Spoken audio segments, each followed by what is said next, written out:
Welcome back, and now we're moving over to this side of the interface, the Create Vibrato section.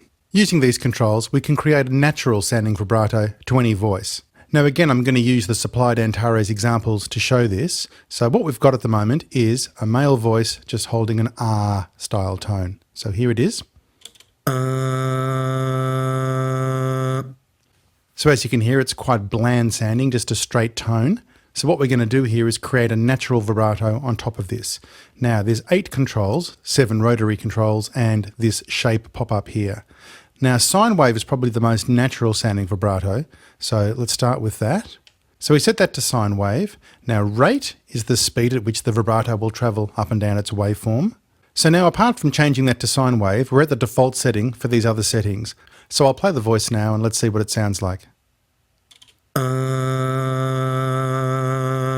So straight away there's a vibrato effect on there. So quick before and after.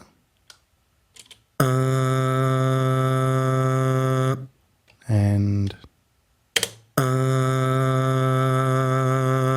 so rate, as we said, affects the speed of the vibrato. So let's show some examples of that.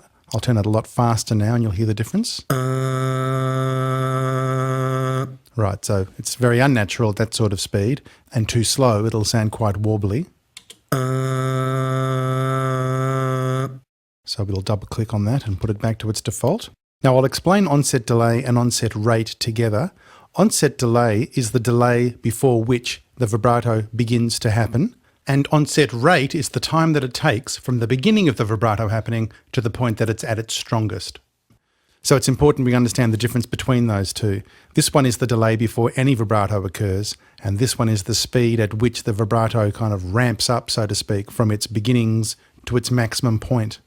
So we'll demonstrate that, and I'll turn the onset rate down to 0 to demonstrate this, and the onset delay is up. So let's have a listen now. So we're waiting 830 milliseconds for the vibrato to begin, and then when it does begin, then bang, it's in at full level, which does sound quite unnatural. So if we switch the onset delay to absolutely nothing, it'll be vibrato from day one. Or we could have the onset delay now at 0, and we put the onset rate up a little bit. So in this case, the vibrato will begin at the beginning of the phrase, but it will take a little bit of time to ramp up, so it will sound more natural. Let's have a listen. So you can see that if we're trying to be natural, we're going to want both some onset delay and onset rate. So double click these to get their defaults, which does seem to be a pretty good starting point.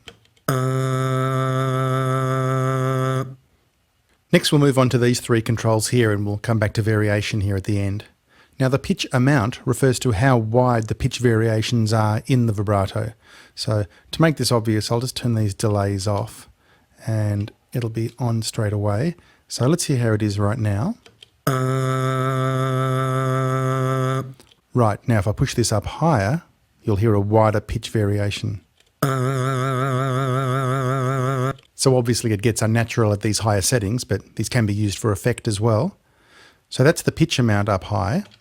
Now you might wonder why there's an amplitude control at all in a vibrato section, but analysis has shown that real vibrato is more than just pitch variations. There are also volume variations as well. So to show the amplitude amount control here, I'll turn the pitch right off. So now we should be down to a fairly bland tone again. But now if I crank up this amplitude amount to full, have a listen. So we've got an effect now not unlike a tremolo. So a combination of these two in the right amounts is what gives it a more natural approach. Now the formant amount sets the amount of change in the resonant tone of the voice. So if this is set to 0 and say there's a high amount of pitch variation, it could sound unnatural. So the default of 70 is a good start, and we can even go up from there if need be. So just a quick demonstration of this. Let's put the pitch quite high, so an unnatural amount of pitch change, and let's slow the rate of it down. So we'll get quite a sort of strong warble now, and we'll put the formant amount on 0. Okay, now up on full. In fact, I'll set that to loop, and we'll move this formant control around in real time and hear the differences.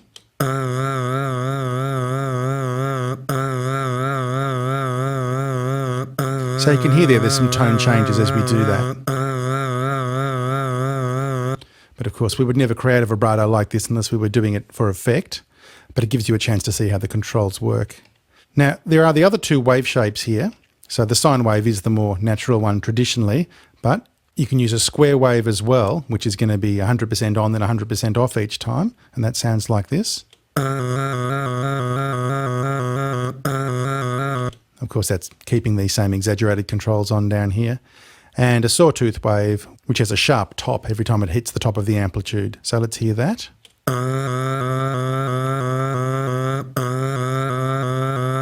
So we can do siren effects and things like that if we want to with our voices. Now, this variation control here actually applies a variation to the rate and these amount controls here to create a randomness to the tone rather than having it so mechanical. So let's go back to the sine wave again and hear that. Now, again, in this exaggerated state. So you can hear it's like a low frequency oscillator on a synthesizer doing vibrato. You know, it's very much the same over and over again. But if we add variation to it,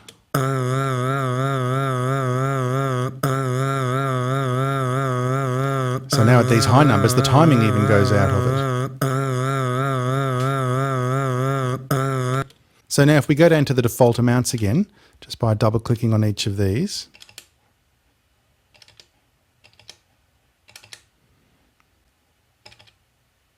we can add more variation if need be. And again.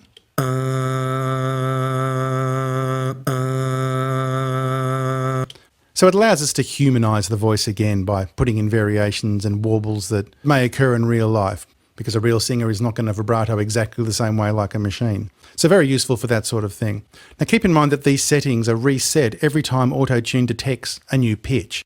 So if you've got an onset delay that's quite high, for instance, you could put this over a vocal and the thing will never kick in until it detects a note that's held for a longer time. So in this case now it's set for 500 milliseconds. A singer that's bouncing around on a normal song melody is only going to hold certain notes for 500 milliseconds or longer, so only those notes will be affected. So you can have these settings on and they'll just kick in where need be and reset themselves all the time. So that's the Create Vibrato section, and next up we're going to talk about the MIDI control down here.